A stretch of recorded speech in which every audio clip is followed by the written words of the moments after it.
National bird of India is peacock. Bharat का राष्ट्रीय पक्षी मोर है। अबे नॉट कौवा, याद रखियो। काव, काव, काव। ये नहीं है, हाँ? अच्छा, what more? More means peacock. Peacock ये पीकॉक है। पीकॉक राष्ट्रीय पशु है। The national flower is lotus. राष्ट्रीय फूल कमल है। ध्यान रखियो, कभी गोभी का फूल बताते हैं। राष्ट्रीय फूल कमल है। Next question please. Why do earthquakes occur? भूचाल क्यों आता है? कब कब आया था ये? IAS 72, NDA 74, assistant grade 81। हाँ। When the interior part of the grade cools down and contracts, the outer crust cramps or drops down, causing earthquake. जब पृथ्वी भीतर से ठंडी होकर सिकुड़ती है तब बाहरी परत में दरार पड़ जाती है या वो गिरी पड़ती है, इससे भूचाल आता है।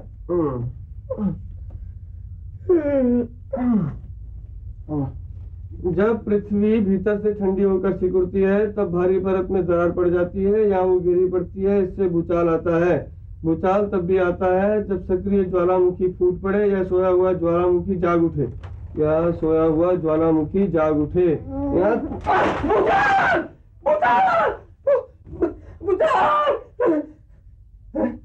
अरे ये क्या किया तूने?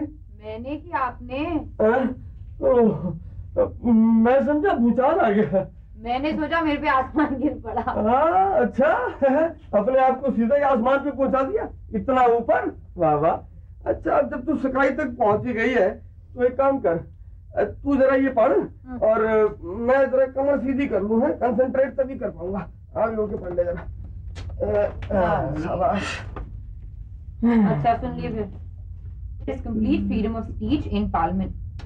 भाई साहब, आप तो उंगली फिर मुझसे क्यों पढ़वा रहे हैं? अरे सुन तो सही। इस देश में भाई साहबों को कुछ खास विशेषाधिकार प्राप्त है, समझी के नहीं? तू कंटिन्यूसली में पढ़ी जा बस। Member of parliament. भाई साहब, आप तो फिर सो गए, उठिए ना। क्या हो रहा है आपको? पढ़ाई नहीं? नहीं, मैं सुन रहा हूँ, कंसंट्रेट कर रहा हूँ। तू चिंता क्यों करती है? क्या है कि ध्यान से सुनने में ना कभी कभी आदमी समाधि में चला जाए। तुम्हें ये समाधि में क्या हुआ? मैंने नहीं पढ़ना। क्यों नहीं पढ़ना? तू वरी नॉट करे, तू कंटिन्यूसली में पढ़े, समझी कि नहीं? हाँ ठीक। तू सोया कर और ये पढ़ा करे। ये कर रहा है तू इम्तिहान की तैयारी। बेटी छुटकी, तू जा अपनी माँ के पास जा करके। ठीक है। हाँ, बड़ा सोया। अरे हमें देख, नहा धो करके शाम की सैर के लिए तैयार है, सब काम से निपट कर। यही बात मेरे अभी तक समझ में नहीं आई दादाजी। क्या आप इतनी जल्दी नहा धो के तैयार कैसे हो जाए? कभी कभी तो मुझे शक होने लगे क्या बाथरूम में जाके ये कह आयो कि आज मेरे भरोसे न रहना फिर कभी से। अरे बेवकूफ की औलाद, मैं एक फौजी हूँ और मुझे अच्छी तरह से मालूम है कि बड़े से बड़ा काम जल्दी से जल्दी और अच्छी तरीके से किस तरह किया जाता है। यही तो है डिसिप्लिन। हाँ, अगर ध्यान से काम किया जाए तो जल्दी निपट जाता है। पर तुम्हारे तरीके से नहीं बेटा। काम तो कर रहे हो कहीं और ध्यान है कहीं। कुर्सी पर बैठ के पढ़ोगे तो नींद आ जाएगी, खाट पर लेटोगे तो किताब खोल लोगे। और तुम्हारे दादाजी का ये है कि मौका मिला नहीं और हवलदारी शुरू। इनका बस चले तो सगरी दुनिया को रंग रूट बनाकर उनसे डंडन पर खड़ा कर दे। बस है सर की माँ, तू भी स्टैंडर्डाइज हो जा, समझी? अब दो बातों का एक्सप्लेनेशन दे। पहली तो ये है कि जब मैं सूबेदार रिटायर हुआ हूँ तो तू मुझे हवलदार क्यों कहती है? दूसरे, ये पान चबाकर क्यों आई यार वक्त? सच्ची बात तो ये है जी, मेरी किस्मत से तुम सूबेदार हुए और सीधा सीधा तो अभी तक हवलदार की, इसलिए तो हवलदार कहूँ। रही पान की तो मेरी तो बात यूं आदत बिगड़ी कि शादी के बाद तुमने कही थी कि पान चबा के अच्छी लगूं। अरे कही थी, जब कही होगी मुझे कुछ याद नहीं। उसी बात को गांठ बांध करके बैठ गई और मैंने उसके बाद जो तेरे से हजारों दफे कही है कि दिन भर पान चबाना अच्छी बात नहीं है। जो काम की बात थी वो गांठ बांध ली, जो फिजूल की थी वो इधर से सुनी इधर से निकाल। हाँ ठीक है, अगले ठीक ही कह करके गए हैं। सीख उसको ना दीजिए जो हो मूड गवा। अगलों को ये ना याद रही, वह नारी को मत मुंह बताओ, जा तू दिन दिन लाभा पाओ। इस बात से तुम ना लड़ सको कि कल्याण तुम्हारा मेरी वजह से हुआ। क्या जी, तुमने क्या खाना खाया आज? क्या जी, बस वो बड़की ने खिचड़ी बनाई थी माँ के लिए, वही सबने खाई। क्या तुम्हारी माँ ने आज भी ना रोटी पकाई? तबीयत अभी ढीली है उसकी थोड़ी। दीदी तो वो शुरू से ही है। बताओ, बीमार माँ पड़े और बीमारों की खिचड़ी खानी पड़े मेरे बेचारे लल्लू को।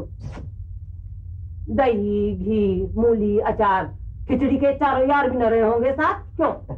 तेरी दावत तो आज बहुत अच्छी लगे है। मामा के घर हुई है, मम्मी ने क्या क्या बनाया? बस रहने दे, तेरे नन्हेहाल वाले तो ऐसे मुंह हैं कि बस मेरा मुंह ही मत खुलवा। क्या कहावत है? हाँ, महर गई है जी, मोहब्बत गई, गई नान और पान, हुक्के से मुंह झुलस कर विदा किया मेहमान। हाँ। पर तुझे तो पान खिला दिया ना दादी। तेरी मम्मी ने थोड़ी खिलाया, संतों ने खिलाया। डॉक्टर बेर में उसके हुई मिठाई और चाट मंगा रखी थी उसने, मैंने तो इतना खाया कि मेरा पेट फूल गया। मैंने कहा पान मंगवा। हाँ, जब तेरा पेट ही फूल गया था तो पान ठूसने की भी क्या जरूरत थी? है? अरे जब तू खाना खाकर गई थी तो उसकी मिठाई की और चाट की भी क्या जरूरत बाकी रह गई थी? फिर ये बता कि तू संतोष के यहाँ गई क्यों थी? बड़की के रिश्ते की बात करने गई थी। जब मैंने एक दफा मना कर दिया कि हमें वहाँ नहीं करना रिश्ता पसंद, तो फिर तू क्यों गई थी वहाँ? हमने कोई मना नहीं की, बसेसर को तो पसंद है ये रिश्ता। एक बार सुन ले तो बसेसर की माँ, मैं बसेसर का बाप हूँ बाप, और जब तक मैं जिंदा हूँ मेरी चलेगी, बसेसर की नहीं। हमने किसी अधेड़ उम्र के रंडवे से नहीं ब्यानी अपनी बेटी, जो धना जेठ क्यों नहीं हो। कितनी अच्छी खुशबू आ रही, 17 वाली हलवा बना रही थी। किसके साथ आ रही?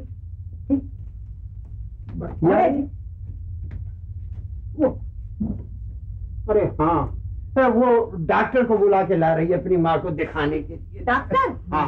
डॉक्टर तो सलाह मैंने भी लेनी है। क्या तुझे क्या हो गया? तू तो भली चंगी खड़ी है। तुम डॉक्टर हो जो तुम्हें बताऊं।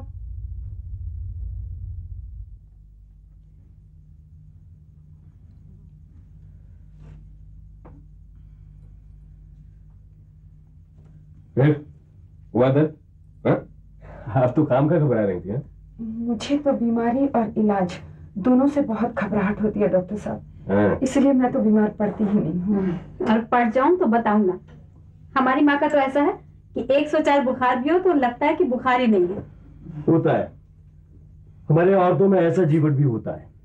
लेकिन माँ जी, जहाँ जरा सी बीमारी में करा करा कर पूरे घर को सर पर उठाने वाला गलत है, वहां बड़ी से बड़ी तकलीफ को नजरअंदाज करना गलत ही नहीं, खतरनाक भी है।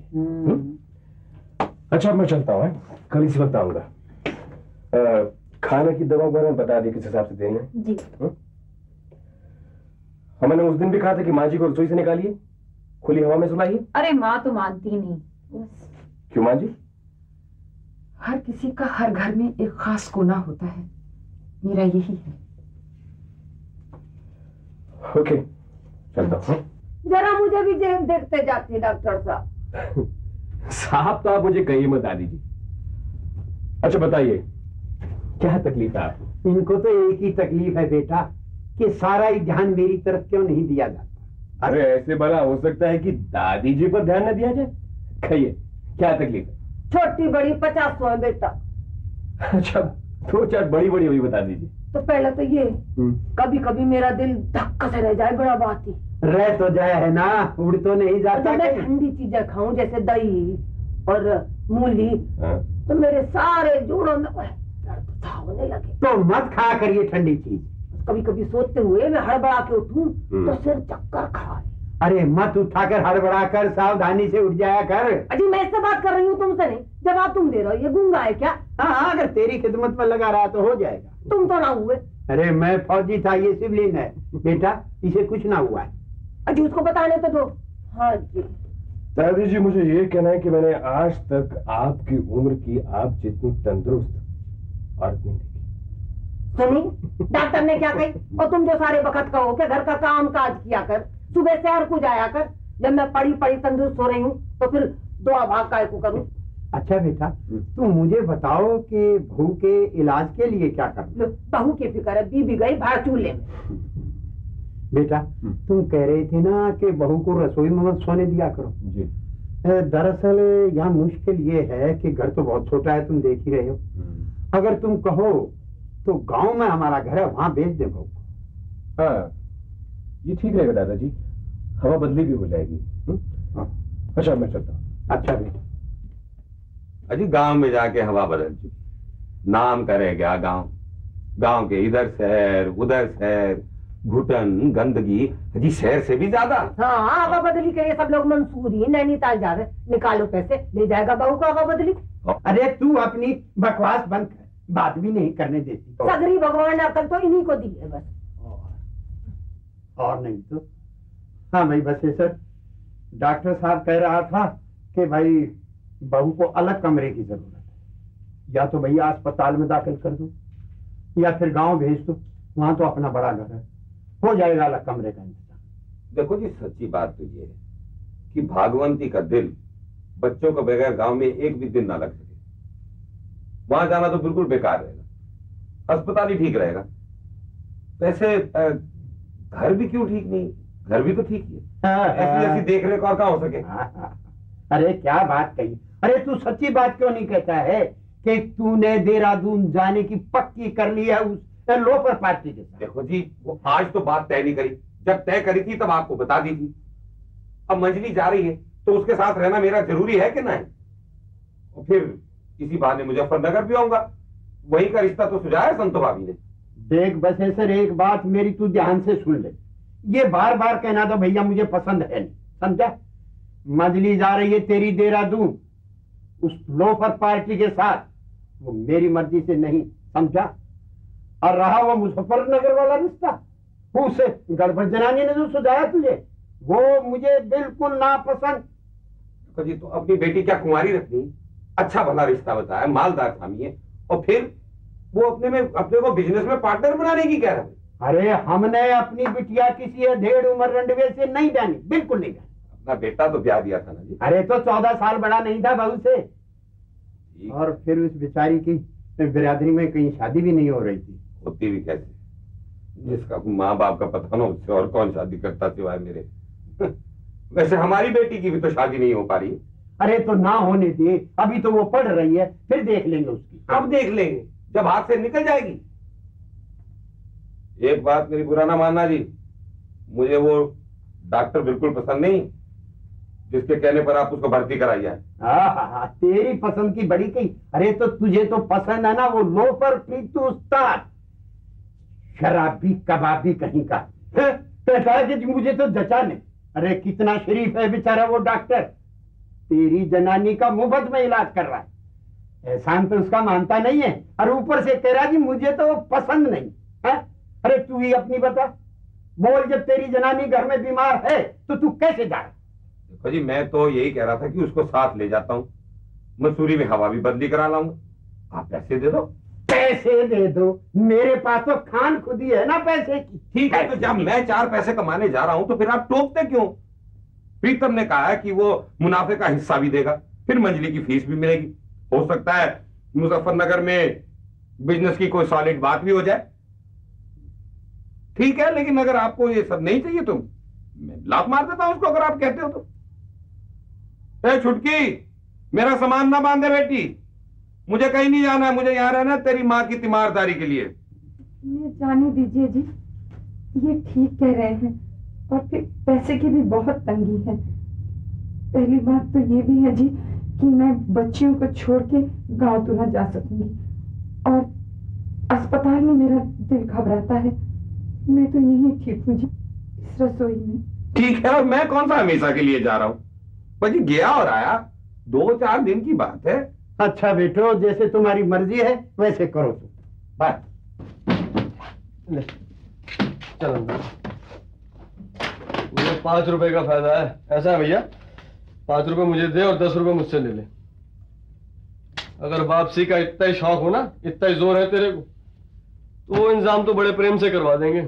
मोहल्ले के लौंडे गोविंदपुरी तक तो छोड़ ही आएंगे, तुझे आगे का रास्ता पता ही होगा। आप जैसे 365 को देखता हूँ, मुझे धमकी दे। अबे धमकी कौन दे रहा है? बड़े प्रेम से समझा रहा हूँ तुझे। तू आया है जनता कॉलोनी में, है? और मुझे भी तू जनता कॉलोनी का ही लगे। तो भैया भूखा भूखे की रोटी छीनने की कोई अच्छी बात है? और ब्लैक का पैसा तो अपने पास है ना, कि जो जितना चाहे छीन के ले जाए, है? रोज कराते हैं अपनी ऐसी की तैसी, तब शाम को जलता है चूल्हा घर में। आई बात समझ में? मैं रोज ऐसी तैसी कराते हैं। अबे तो 5 रुपए की कराई ना तैने ऐसी की तैसी, ले 5 रुपए और फुट। लगता वापसी का इंतजाम कराना ही पड़ेगा तेरा। कंप्लेंट कराऊं तेरी मैं? तभी सुधरेगा। ठीक है, इसमें तो 1 रुपया कम है। खुले नहीं हो? चल ठीक है यार, 1 रुपया हमारी तरफ से कालका जी के मंदिर में नुकदी चढ़ाई। चल फुट।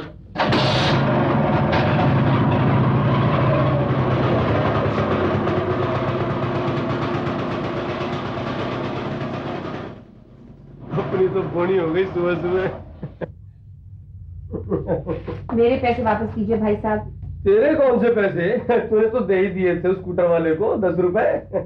ये तो हमने उसे वापसी का इंतजाम ना कराने के लिए। हाँ आ गई तू। बापू का है? बापू उतर के मुजफ्फरनगर, बाद में आएंगे। अरे ये अटैची और वैनिटी किस कहाँ से पाई? ये तो मैंने अपने पैसों से खरीदी है। ऑफ कोर्स बापू से पूछकर। पुरानी माली तो कहीं ले जाने के लायक नहीं थी। और ये वैनिटी केस, ये मुझे प्रीतम उस्ताद ने दिया मेरी बढ़िया परफॉर्मेंस के लिए। सच यार मैं इतना अच्छा गाई, ला ला ला ला ला। बीमार माँ को यहाँ छोड़कर वहाँ गाई ला ला ला ला ला ला, और अपनी सारी कमाई दमाई गंवाई ये इन चौंचले बाजियों में। और खाली हाथ आ गई घर, और यहाँ भी गा रही है ला ला ला ला ला ला। रईस जादी कहीं। 10 रुपए दे स्कूटर वाले को।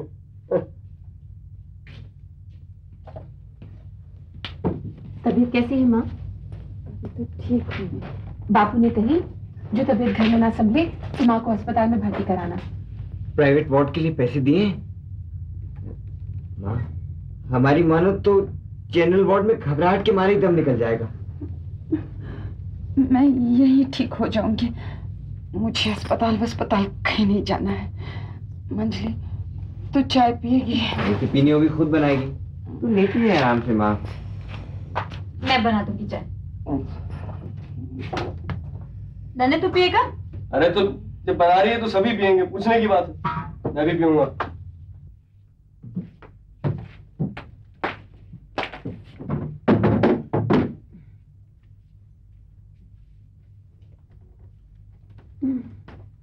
अरे ओ लौंडिया, राम राम जयराम जी भी करना भूल गई क्या?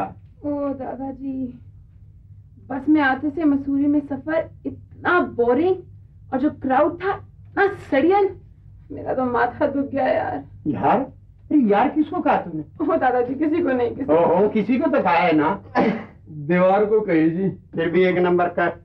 इसका या दीवार का? तेरा तो दिमाग खराब हो गया रे लल्लू। अरे लमडिया, तेरे बाप ने आने की कब की कही है? कुछ ठीक नहीं है जी। ओ, बैठ के सीधी होके बात कर। ओ दादाजी, बापू ने मुझसे कुछ नहीं कही, कहे कि जब बिजनेस की डील हो जाएगी तब आ जाऊंगा। बिजनेस बिजनेस बिजनेस, हवा में बिजनेस करता है मेरा यार। हाँ, अगर यूं आयाली पुलाव बिकते ना इसके तो करोड़पति बन जाता ये कभी का वैसे। हाँ, अरे सस्ती के जमाने में इसके ससुर सूबेदार साहब ने पूरे 15,000 रुपए दिए थे बिजनेस के लिए, सब के सब थूक दिए, ऊपर से हजारों रुपए मेरे और गंवा दिए इसने। हाँ, यहाँ घरवाली बीमार पड़ी है, बड़की बिटिया दिन रात उसकी सेवा में लगी हुई है, दिन रात उसकी तीमारदारी करती है। अब वो, अरे वो नालायक मुजफ्फरनगर में उस प्रीतम उस्ताद के साथ गुलछर्रे उड़ा रहा है। हाँ, तो बेटी को बहने और बिजनेस चमकाने की एक जबरदस्त स्कीम सोचकर बशेश्वर राम घर की जिम्मेदारी से फिर भाग गए। बशेश्वर राम जी उन लोगों में से हैं जो कुछ न होते हुए अपने आप को बहुत कुछ समझते हैं, और उधर बड़की उन लोगों में से है जो बहुत कुछ होते हुए भी अपने को कुछ नहीं समझती। दोनों तरह के लोग दुख पाते हैं। अंग्रेजी में कहावत है, नो दाई सेल्फ। अपनी काबिलियत को सही सही पहचानना अच्छी तरह से जीने के लिए बहुत जरूरी है।